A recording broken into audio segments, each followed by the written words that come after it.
gray to green and urban watersheds. I see a few more faces here today, so I'll reintroduce myself. My name is Molly Powell, and I've been helping out the Iowa Stormwater Education Partnership with some programs lately. I would like to introduce today three presenters for this talk. Tracy Warner is a municipal engineer with the City of Ames, and Steve Klocke and Evo Lopez are with Snyder and Associates. Combined, they bring over 63 years of experience, including stream restoration and other water resources projects to serve our communities and improve watershed health through partnerships. So please help me welcome Tracy, Steve, and Evo.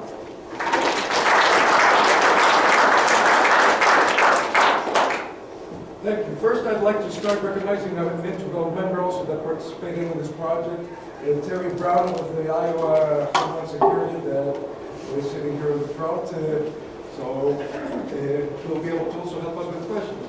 But that sounded like a lot of years of experience. But one of the great things about this event, this room, there's over 40 people. Multiply that by a minimum of 10 years. We have over 400 years of experience just in this room.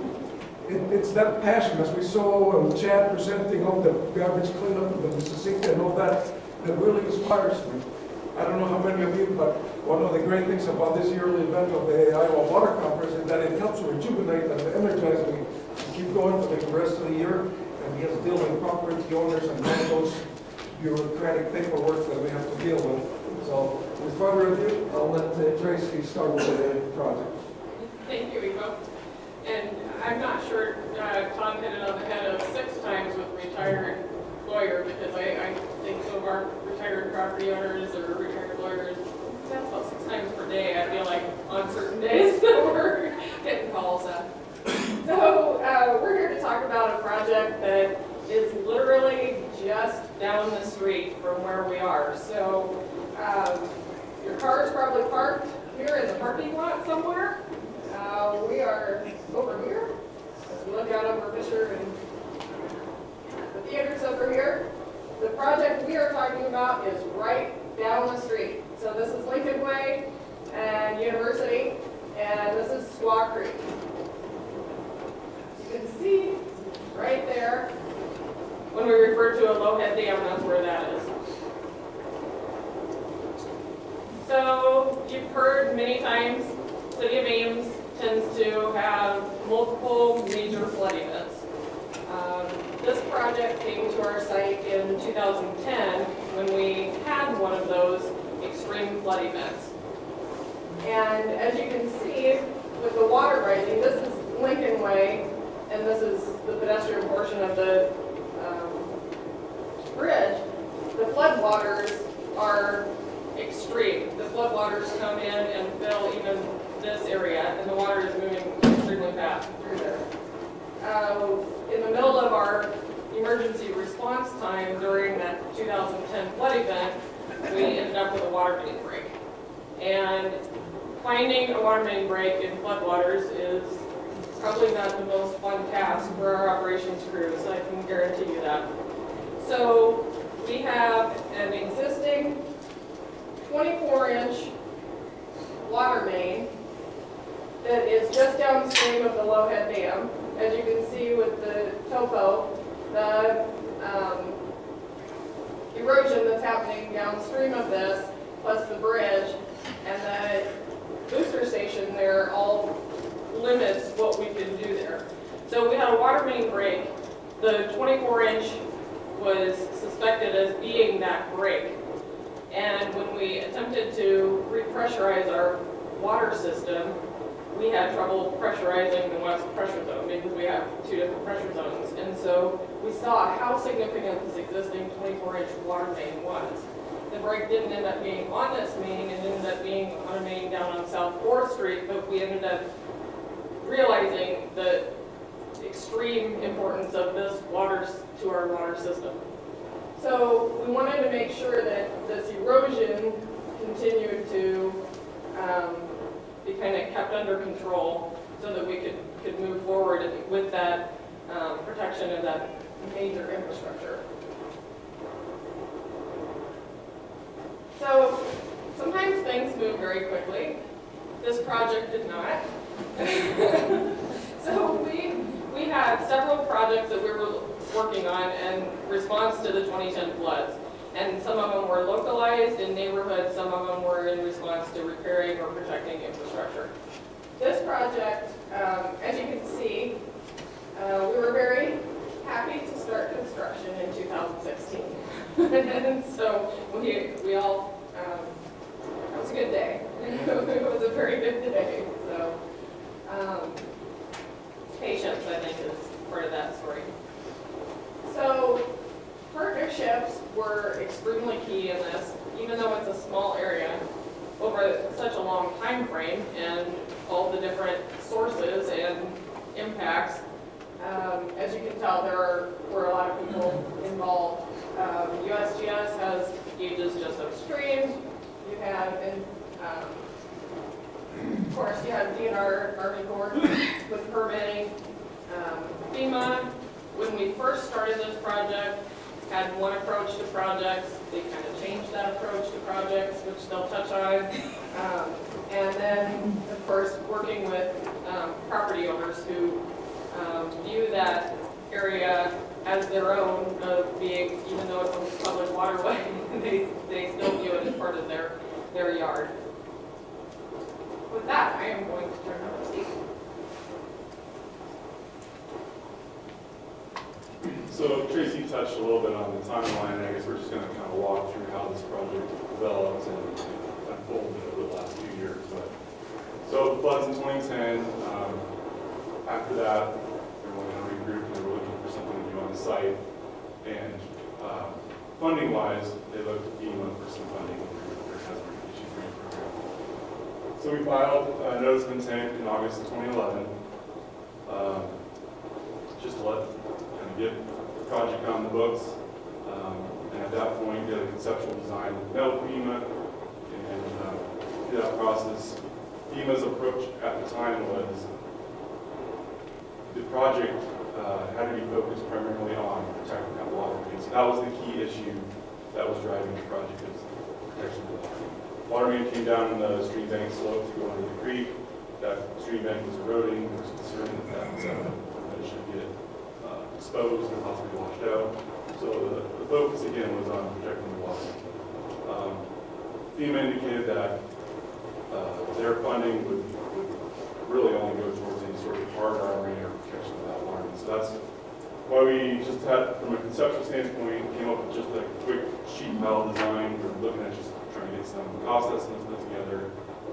So the plan initially was sheet pile both the banks to protect the main, and then this big scour hole over on the west side that we're going to fill in and protect as well. So we continue along, you had questions, we tried to answer those, and ask for information, some discussion about the eligibility and the benefit cost, how we were going to show that. We were, I think this water main serves about 18,000 people on the west side of Ames, plus Iowa State University, not included in those numbers. So, as Tracy mentioned, it is a key piece of their infrastructure. So we leverage that against, okay, this main will get washed out, and it took a week or two to get repaired. The cost to the 18,000 plus users in the system over those 2 weeks or so, the cost of the loss of water service, that's what we use to drive our cost issue.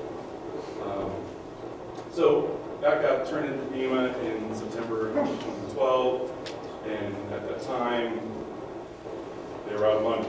So the project got sort of put on the top of the stack, and hey, we'll get back to you if and when there's money available. So they were waiting for other projects to finish up at the time. That finally did in June of 2014, so 6 months later. But then they had some more questions. Okay, now at this point, they started to question, well, why are you using sheet pile? Why aren't you looking for some sort of softer solution? And then they had a lot of issues with the existing Lopez dam on the site. So with those questions and discussions, we saw that their approach to the project was starting to change a little bit. They're no longer talking about hard armor, they wanted to do something a little different. So we did a phase one of the project to look at some of the environmental impacts and what we could do possibly with that dam that was on the site. They had concerns with leaving the Lopez dam in place, the hazards that go along with it. So we went through the environmental process, did DEA, did dam removal analysis. There was concerns with removing the dam. That Lincoln Way Bridge that Tracy pointed out earlier, right upstream, it's about 40 feet away. That bridge has shallow piers. There was concern that if we remove the dam, which is now acting as a grade control structure for that bridge, we're going to start losing the stream bed. It's going to start scouring upstream, possibly cause impacts to the bridge. Also, there's another 10 or 12-inch water main right on the upstream side of that Lincoln Way Bridge that we have concerns that now is actively threatened. So we went through a study, take a look at all that, take those things into consideration, developed alternatives, and then submitted that report to Scheman in October of 2015.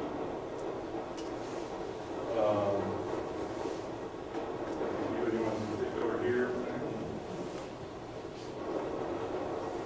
The main thing that I'd like to start in the context of this conference, here we're talking about a project that entails a couple hundred feet of stream. Well, does that make any difference in the context of the watershed scale that we're concentrating on this conference?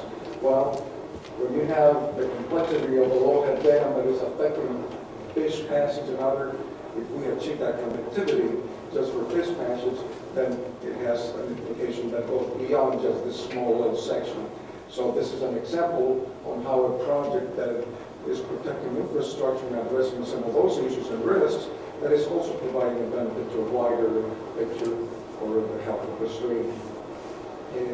Highlighting some of the things, one of the things that is not so obvious is that here by the booster station, we have 20 to 25 foot tall bank. Erosion is happening in this section here, besides expanding and widening right in this area where the water main is. There's been ongoing erosion here that's created this purple area on the downstream side of the dam to protect for the trail there. There have been some previous riprap placed there to protect it. So there's a lot of things that, besides protecting this water main, the one that Steve was alluding to, there was another 12-inch water main on this other side. We also, as part of the coordination, worked a lot with, and not knowing the people at USGS helps, like, okay, you guys have a gate, so it helped to coordinate those issues. But one of the things, like, so as we start looking at the evaluation for the dam removal, well, whose dam is it? And we went back and forth, and this was even through dialogue with USGS, but it came down to USGS had basically place that concrete cap of that as part of the flow gauging and create a more stable section for flow control. So those are the things, the anecdotes of things that you find out and how the history evolves of where things go. The drivers of flow.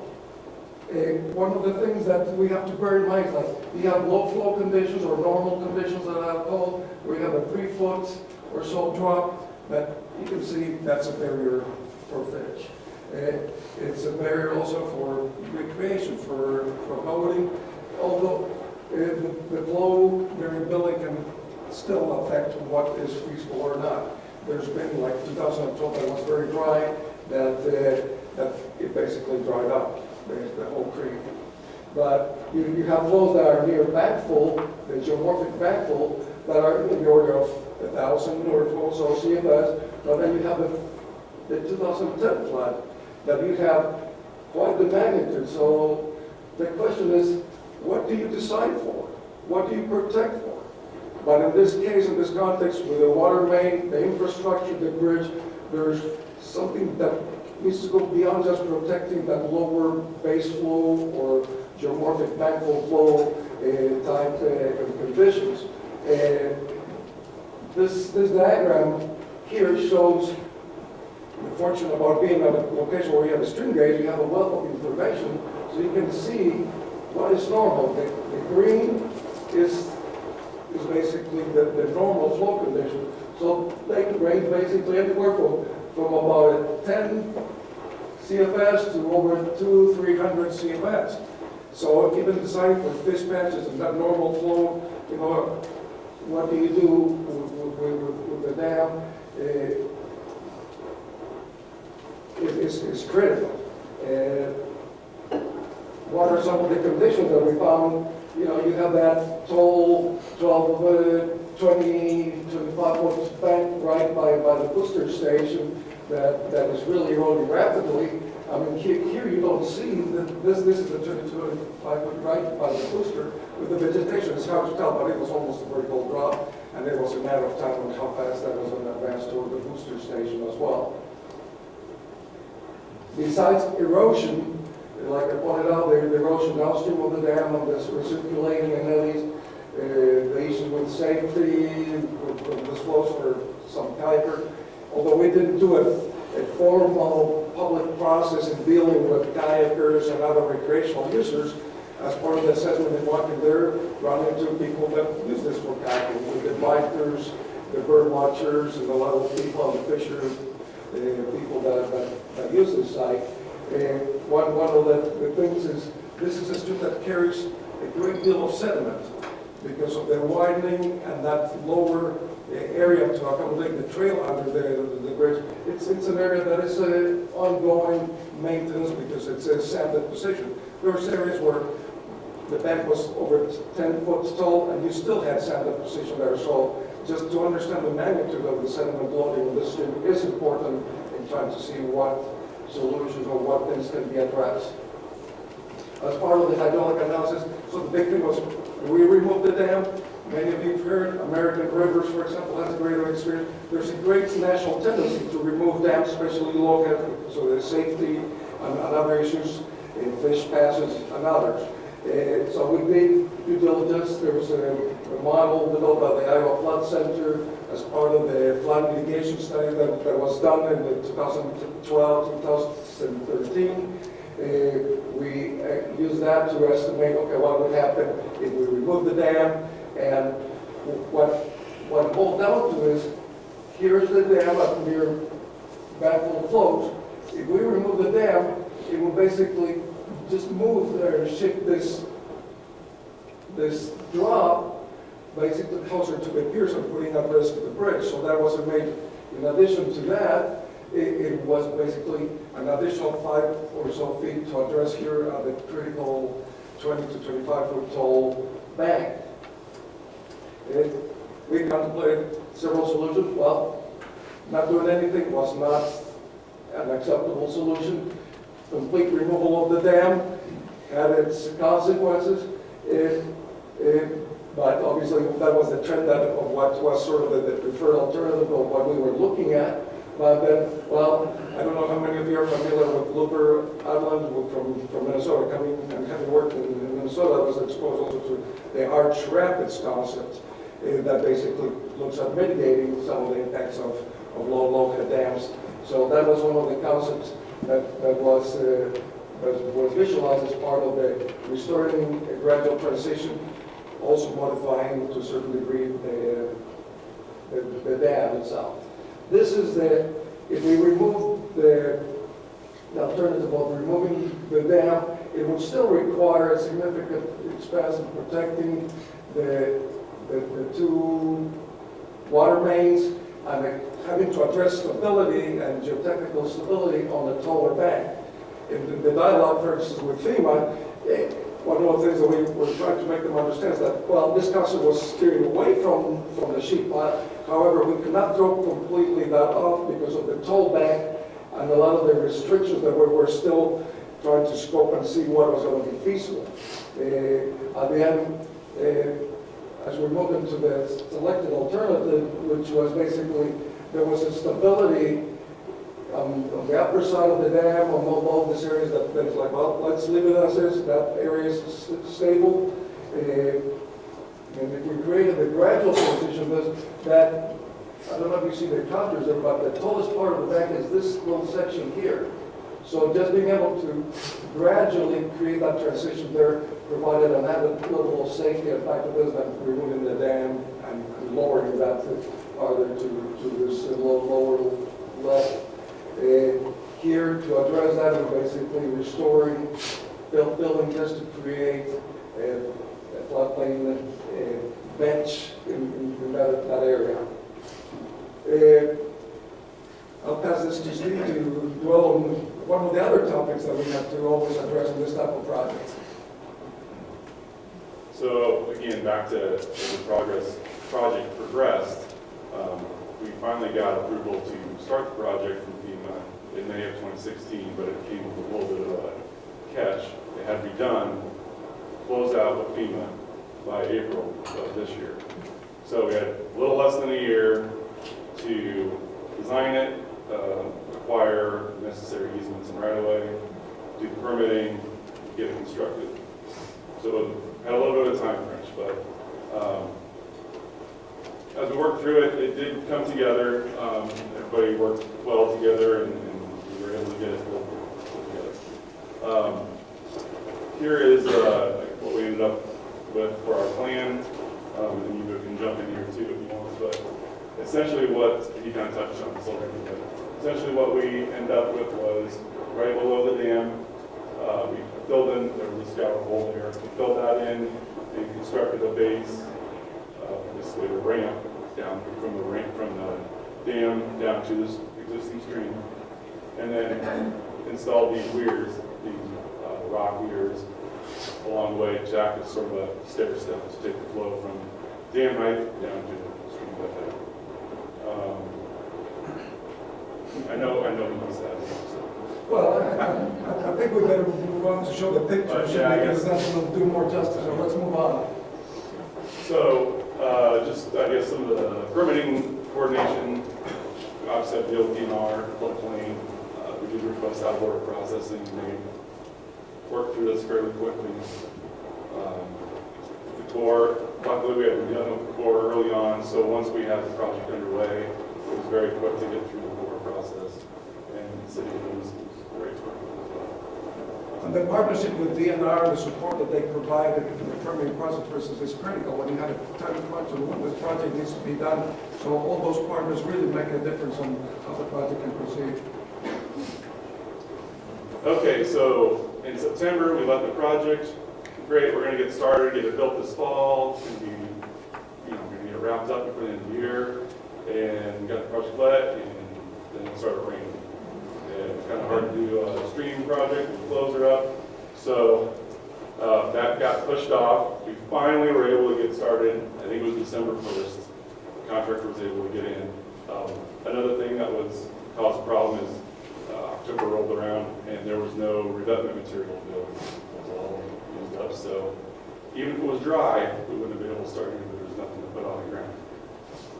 But Martin Marietta, to their credit, once they got started making some material, they got after it and got us the material we needed. And relationships help. Connecting. That's right. And we had been dealing with Martin Marietta before that to make sure the material was going to be available. Ended up not being available, but it did correct that. So this is right at the beginning of construction. This is a picture, I guess, from the bridge looking down over the dam.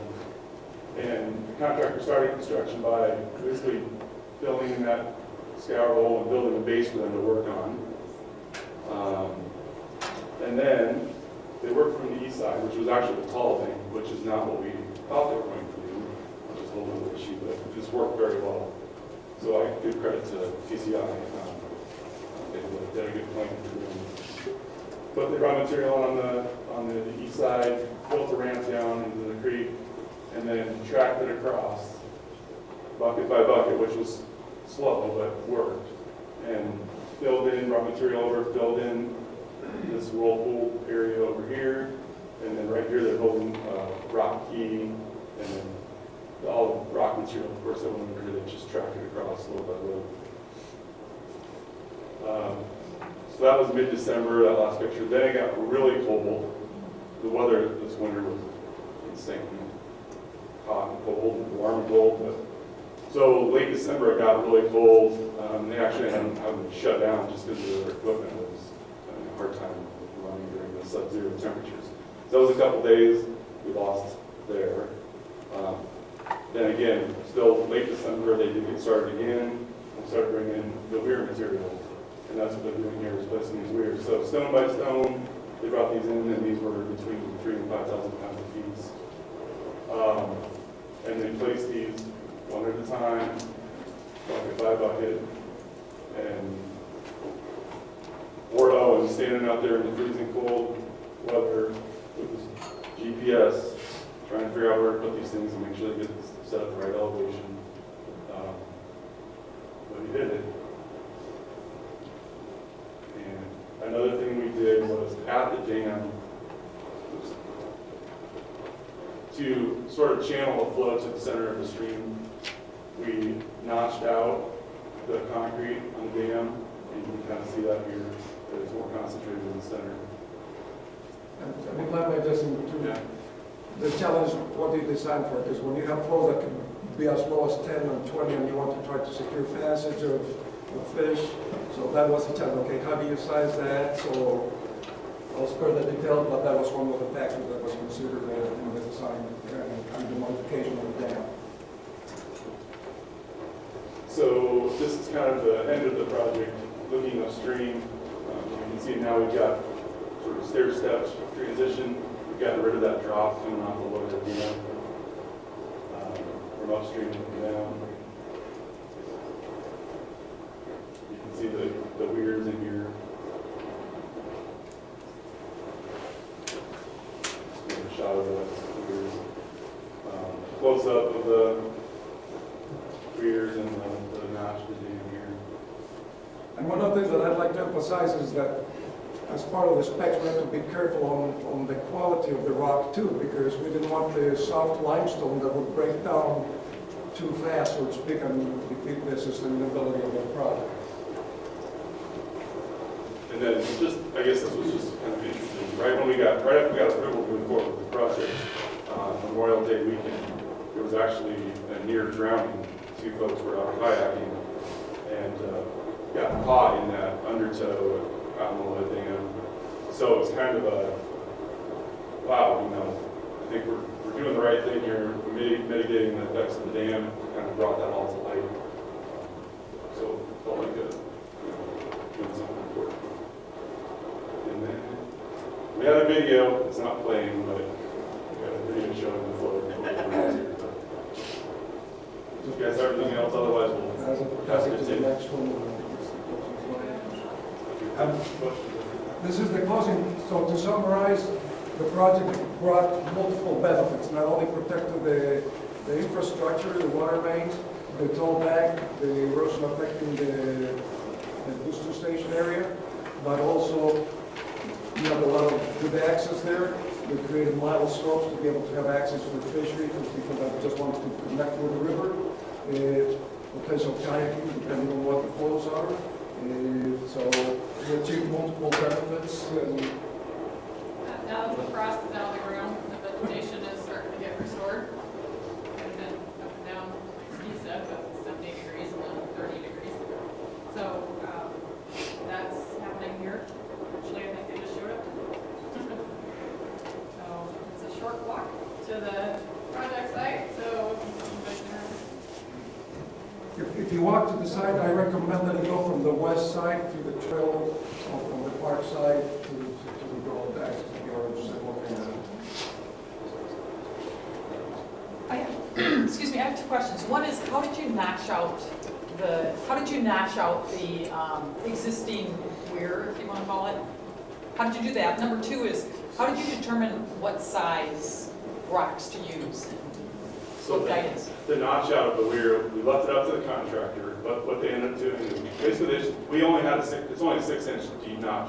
So the top of the dam is concrete. So they just came in and sawed slots, I guess, in the top of the dam. And then we're actually able to more or less scratch that material out of there. with the Okay, hoe I was of curious how that was excavator. done. Okay. it's actually just sheet pile. It's more of a grade control structure because really it's just sheet pile with a concrete cap on it. Okay. Yeah, there's a That's problem correct. upstream and downstream with the concrete cap. Yeah. For Yeah, the dam doesn't have much rebar in it. And I know that Mr. President,